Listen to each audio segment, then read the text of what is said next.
गांव तो आपने कई देखे होंगे, लेकिन आज मैं आपको प्रयागराज के निकट एक ऐसे वीरान गांव की सैर पर ले चलता हूं जिसे देखकर आपको डर भी लगेगा और रोमांच भी होगा। यहाँ एक खूबसूरत गहरी घाटी है।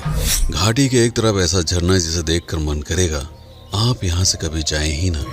घाटी की दूसरी तरफ सैकड़ों साल पुराना एक रहस्यमय किला, जिसके बारे में गांव वाले ऐसा मानते हैं कि इसमें कुछ औरतों की आत्माएं भटकती हैं। दिन में लोग इस किले के आसपास घूमते हुए दिखाई पड़ते हैं, लेकिन रात के समय स्थानीय लोग भी इसके पास जाने से डरते हैं। किसी जमाने में ये किला डाकुओं का गढ़ हुआ करता था। इसके ऊपर फिल्म भी बन चुकी है, बिंदिया और बंदूक। इस किले से कई रहस्यमय गुफाएं भी निकलती हैं, लेकिन वो कहाँ है, इसके बारे में स्थानीय लोगों को अधिक जानकारी नहीं है। अगर आप अकेले हैं तो इस किले के भीतर जाने से बचें। यहाँ लूटपाट की कई घटनाएं भी सुनने में आती हैं, क्योंकि किले के भीतर नशीले पदार्थों का सेवन करने वाले कुछ लोग जुआ खेलते हुए मिल जाते हैं। यहाँ से सबसे नजदीकी पुलिस थाना 11 किलोमीटर दूर सिरमौर में है और एक पुलिस चौकी 8 किलोमीटर दूर लाल गांव में। तो सांझ ढलने से पहले यहाँ से निकलना अधिक उचित है। हाँ, अगर आप कई लोग हैं तो इस किले में व्याप्त सन्नाटे का रोमांच ले सकते हैं। ध्यान रहे कि रुकने की कोई व्यवस्था न होने के कारण ठहरने की मंशा लेकर यहाँ ना आए। ना तो यहाँ पर कोई ढाबा है, ना ही रेस्टोरेंट, तो खाने पीने का जुगाड़ पहले से ही कर ले। बेशक ये जगह बहुत ही खूबसूरत दिखती है, लेकिन इसकी निर्जनता और यहाँ पर फैला हुआ सन्नाटा आग के भीतर एक डर भी पैदा करता है। मुख्य सड़क से झरने तक पहुंचने के लिए भी बहुत ही कठिन रास्ता है। अगर आप एक अच्छे चालक नहीं हैं तो आपकी गाड़ी का निचला हिस्सा पत्थरों से टकरा सकता है।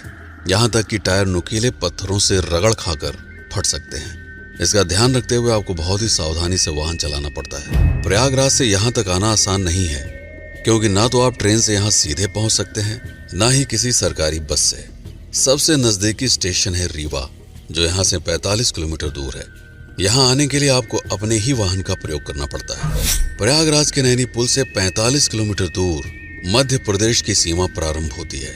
तमसा नदी को पार करते ही आपको काफी दूर से पहाड़ियों की एक दीवार नजर आती है। ये विंध्य श्रृंखला की पहाड़ियां हैं, जो सैकड़ों किलोमीटर तक फैली हुई हैं। 10 किलोमीटर की यात्रा के बाद जब आप इन पहाड़ियों के करीब पहुंचते हैं, तब रोमांच की अनोखी लहर आपके पूरे शरीर में दौड़ने लगती है। इतना तीखा ढाल देखकर मन में संदेह पैदा होता है कि गाड़ी इस पर चढ़ पाएगी या नहीं। दिमाग के भीतर जैसे कोई फुसफुसाने लगता है, अगर टायर पंचर हो गया तो क्या करेगा। इस संदेह की पुष्टि होने लगती है जब जगह जगह पंचर हुई गाड़ियां नजर आने लगती हैं। चढ़ाई पर चढ़ते समय टायरों पर जरूरत से ज्यादा दबाव पड़ने के कारण ऐसा होता है। ऐसे ही विचारों के प्रवाह में 4 किलोमीटर की सुहागी पहाड़ी पार करने के बाद इस यात्रा में हुए आनंद की भरपाई करने की बारी आती है, टोल चुकाकर। यहाँ से यात्रा करते समय आपको इक्का दुक्का पत्थरों से निर्मित अधपक्के मकान काफी दूर दूर बियाबान में बने नजर आते हैं। दिमाग सोचने पर मजबूर हो जाता है कि इस निर्जन में लोग रहते कैसे हैं, पीने का पानी कहाँ से लाते होंगे, पथरीली जमीन पर खेती कैसे करते होंगे। ऐसे ही हैरान परेशान दिमाग नेशनल हाईवे 30 पर 18 किलोमीटर की यात्रा करके कलवारी पहुंच जाता है। ध्यान रहे कि यह सड़क सीधे आपको मैहर तक ले जाती है। मैहर पर वीडियो अगर आपने नहीं देखा तो इस वीडियो के अंत में उसका लिंक मिल जाएगा, अवश्य देखें। यहीं से एक सड़क लाल गांव की ओर जाती है, इसलिए इस तिराहे को लाल गांव मोड़ बोला जाता है। यह सड़क है राष्ट्रीय राजमार्ग 135 BD, जो लाल गांव, केवटी और सिरमौर को आपस में जोड़ती है। इस सड़क पर आगे बढ़ते हुए आपको विचित्र अनुभव होता है। दूर दूर तक फैले हुए लाल मिट्टी के मैदान, इक्का दुक्का पेड़, कहीं कहीं घास चढ़ते हुए पालतू पशु और हर किलोमीटर पर आपके गंतव्य की जानकारी देते हुए पत्थर। अगर आप शहरों में रहते हैं तो ऐसी निर्जनता और वीरानापन देखकर सम्मोहित हो जाएंगे। रास्ते में कई छोटे छोटे गांव नजर आते हैं। 17 किलोमीटर बाद एक बड़ी बाजार दिखाई पड़ती है, लाल गांव। अगर कुछ खाने पीने का सामान खरीदना चाहें तो खरीद सकते हैं, क्योंकि यहाँ से 8 किलोमीटर दूर केवटी गांव तक आपको सिर्फ सन्नाटा ही मिलने वाला है। तो प्रयागराज से कुल 95 किलोमीटर की यात्रा करके आखिरकार हम पहुंचते हैं केवटी गांव। इस ग्राम सभा में आसपास छोटे छोटे लगभग 12 टोले बसे हैं, जिसमें से एक है छोटा सा केवटी गांव, जिसकी आबादी होगी 300 के आसपास।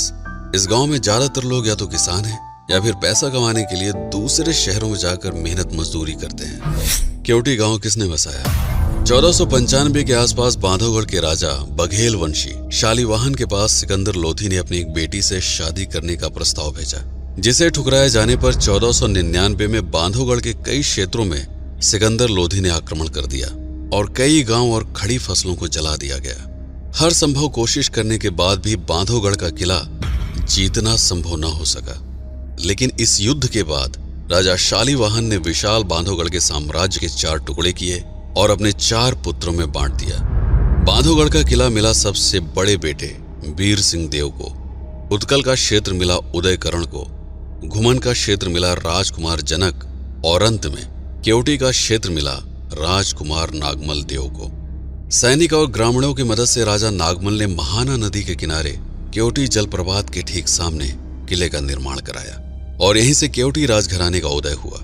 1857 के स्वतंत्रता आंदोलन के दौरान जब पूरे देश में अंग्रेजों के खिलाफ विद्रोह की भावना चरम पर थी, ठीक उसी समय क्षेत्र पर अधिकार रखने वाले ठाकुर रणमत सिंह ने अपने कई साथियों के साथ मिलकर अंग्रेजों के कई ठिकानों पर धावा बोलना शुरू कर दिया और छुप छुप कर कई जगहों पर रहने लगे। आसवाड़ नामक एक अंग्रेज ने मुखबिरों को लालच देकर ठाकुर रणमत सिंह की गुप्त जानकारी हासिल की और केवटी के इस किले पर हमला कर दिया। अंग्रेजों से भीषण युद्ध के बाद ठाकुर दल थमन की मदद से वह सफलतापूर्वक यहां से निकलने में कामयाब हुए।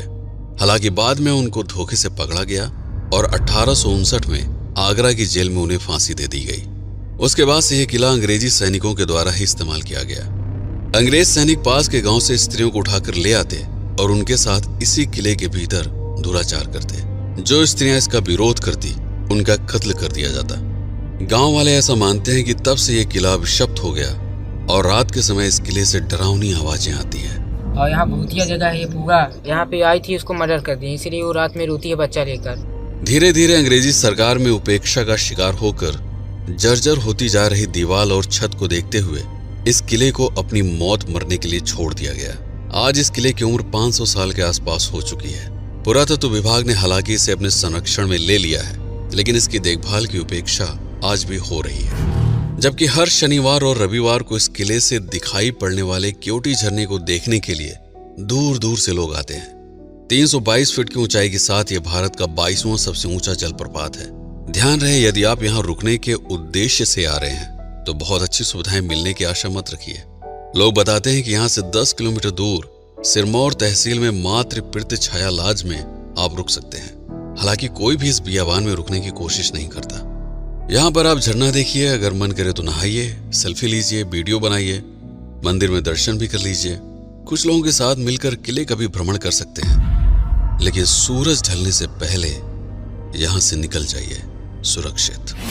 आशा है आपको ये वीडियो पसंद आया होगा। ऐसे ही दुर्लभ स्थानों का प्रमाणित इतिहास जानने के